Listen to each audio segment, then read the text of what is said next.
welcome to the Edinburgh Bookshop. We're really glad to have on the sofa today Gill Meller with your beautiful new recipe book, Time. Would you like to tell us a bit about the book? Yes, certainly, Kate. Thanks very much for having me on the sofa. Very nice to be here. So, this is my second recipe book. Time is all about the day. It follows the path from morning through till night, from the front of the book to the back. It's about the kitchen. It very much celebrates the kitchen as a space and a place. It's a lot to do with food memory and looking back at time, particularly my own time in the kitchen and growing up, and the sort of experiences I've had in that space, were it with my friends or family, or something my mum cooked. There's a lot of kind of going back to food from my past.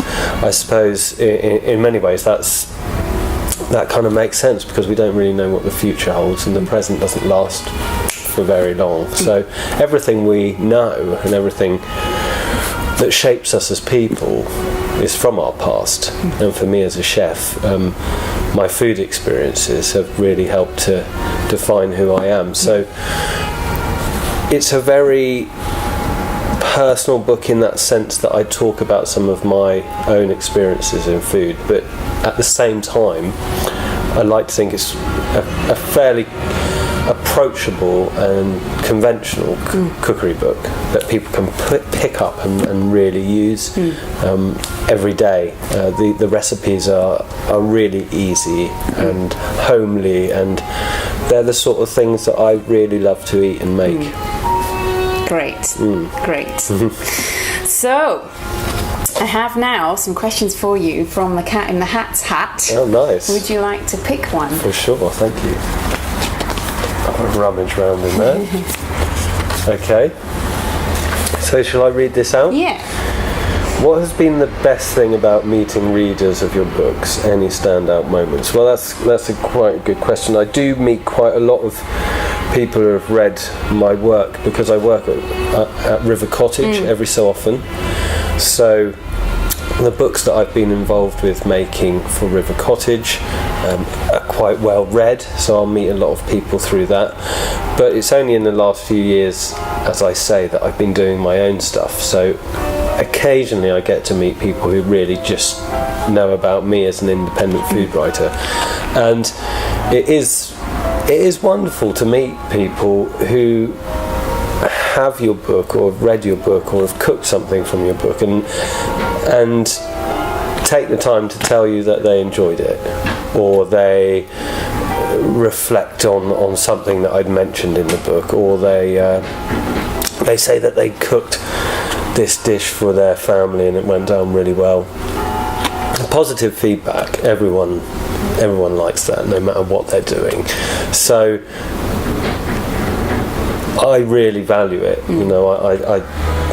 I'll take it whatever it is, critical or not, and try and make the most of the feedback. But yeah, it is great to meet people. The more people I get to meet, the better. I mean, an evening like tonight is a great example of trying to meet a few of the people that like what you're doing and getting good feedback. So I'm looking forward to the talk later. Yeah, good. Great. You want another question? Absolutely, thank you.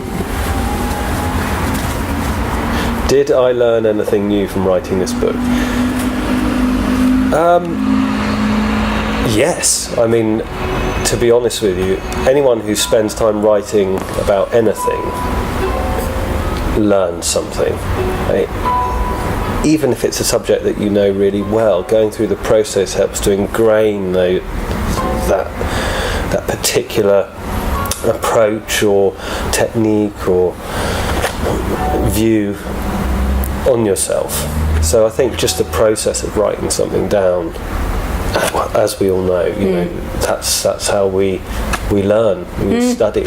We write things down. So yeah, I learned a lot, but I also learned a lot about me and my past, and I reflected on, as I said earlier, a lot of my childhood experiences in food, and some of them I dredged up from places that I didn't really know existed anymore.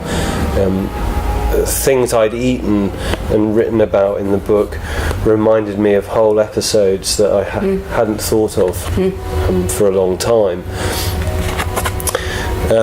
During the process of writing the book, my mum passed away, which was hugely sad. And the fact that she never saw the book is a real shame. But writing the book really helped me to kind of process that, in the sense that I was talking a lot about her and the sort of things she was cooking for me as I was growing up. So I weirdly kind of learned how to take that kind of grieving and deal with it in a kind of positive way, for want of a better word, and kind of channel it into something that I felt marked, that passing in a good way. So I learned that as well. No, it was good. Her legacy goes into it, in a sense. I mean, as I said, all our experiences growing up in the kitchen at home, they're so important to who we are as people. Absolutely. Really are. And it's nice to reflect on that. Every so often. Definitely. So I definitely learnt something new in that sense.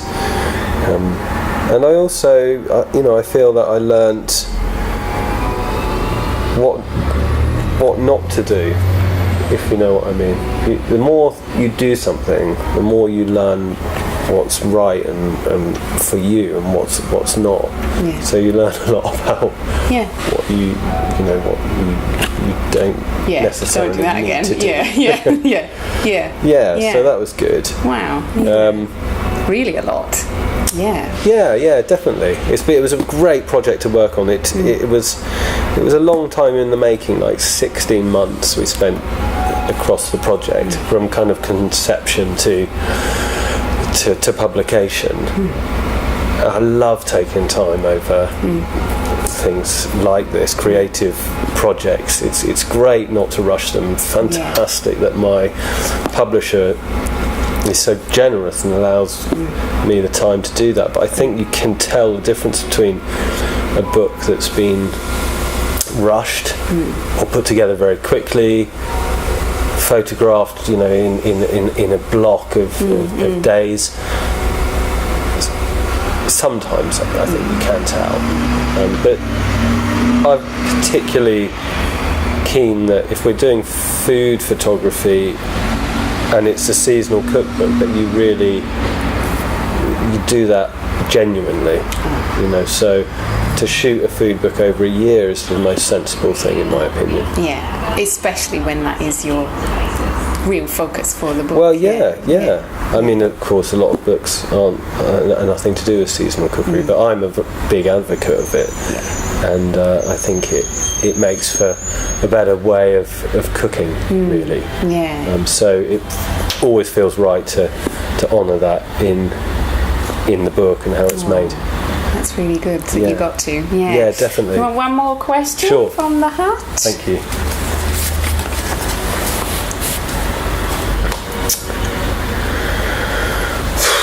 What have I enjoyed reading recently? Well, I've literally just finished The Goldfinch. Have you read it? I haven't. It's on the list. It's on the to be read list. Fantastic novel. Really, really loved it, and couldn't really put it down, although I did put it down because I read it in kind of stops and starts, but that was only because I was working and then away and things, and it just wasn't in time. But I loved it, really loved the story and the narrative, and how wonderfully descriptive the author was. That's what I've just finished reading. But of course I'm always looking at different cookbooks, and there seems to be a lot being published all the time. and luckily I do actually get the occasional one sent to me, so constantly kind of seeing what's going on, what people are writing about, what the pictures are looking like. It's one of those classic things that when you're in the business you really want to know what everyone else is doing. Not for any other reason than curiosity, really. So yes, lots of cookbooks too. Nice.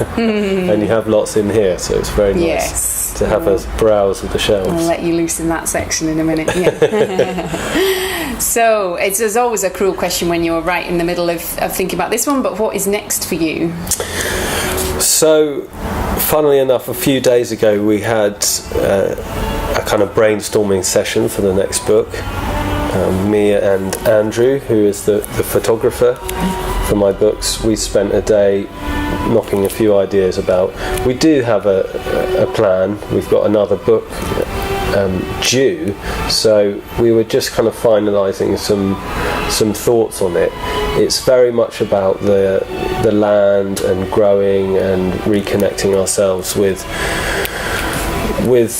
where food comes from and the soil and the earth, and it's, I suppose, to some extent about maybe trying to grow a few of your own ingredients. Possibly it might just be a few herbs, on the windowsill, but that act is something we are becoming in danger of